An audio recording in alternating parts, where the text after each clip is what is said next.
Welcome back to the Dark Reading News Desk here at RSA 2023. Terry Sweeney here with Dark Reading, and joining us now is Terence Liu, CEO of TXOne, as well as Jeff DePasse, head of TXOne Americas. Gentlemen, thanks for joining us on the Dark Reading News Desk today. It's our pleasure. Thanks, Terry. We are talking about industrial cybersecurity and how it's evolving.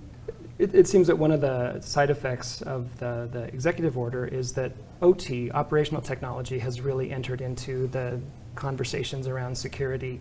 Can cybersecurity frameworks that are implemented for IT also work in OT environments?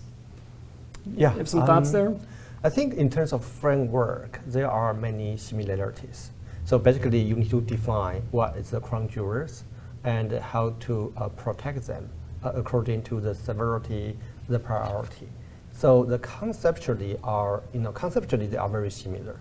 However, the actual implementation and the tactics could be very different, considering the limitations and the environment of OT is very different from IT. So for example, keep the critical systems up to date in terms of the patches, software patches are very common in IT world. But in OT world, it's just hard to deploy that. Sure. So actual implementation need to be specially taken care in OT world. Sure. Jeff, anything to add there? Yeah, there's a lot. With the convergence of OT, you keep hearing about the OT-IT convergence, or really, the other way around. I think the fact that a lot of times the critical skills that are needed to protect the OT environments, there's certainly limitations from what we see in terms of personnel, to ask factory workers, plant supervisors to do, cybersecurity types of things. Is those skill sets seem to really not be as prevalent, but we see a shift with a lot of our customers putting money and resources towards those as well. Industrial cybersecurity solutions are also continuing to emerge. What are some of the threats that are driving that evolution? Yeah, we see two most important threats to our current OT environment. Number one is most of the OT environment lacks of even the basic protection. And number two is they just don't have enough staff or personnel to take care of the OT security issues. And that's why there were some very bad and severe incidents where it's a trivial virus like WannaCry and can make large enterprise have a big loss, like $80 million to $300 million. If that kind of virus happen, jump into their IT, and I think in just 1 second will be detected and eliminated.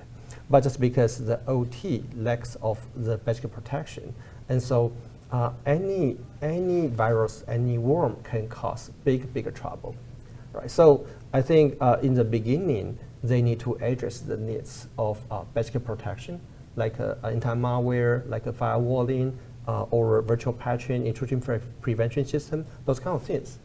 But the second stage, we also see the ransomware affecting the OT environment. Mm-hmm. But the ransomware is actually majority of them coming from IT, because most of the OT don't have the direct access to the internet. So it's like from internet, the ransomware get into the IT and gradually go to OT. So how to having the detection and response capability in OT is crucial to address that.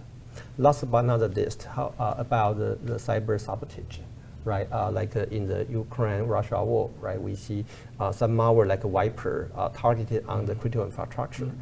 And those OT-specific attack also make the solutions which can understand both OT application or OT network protocols.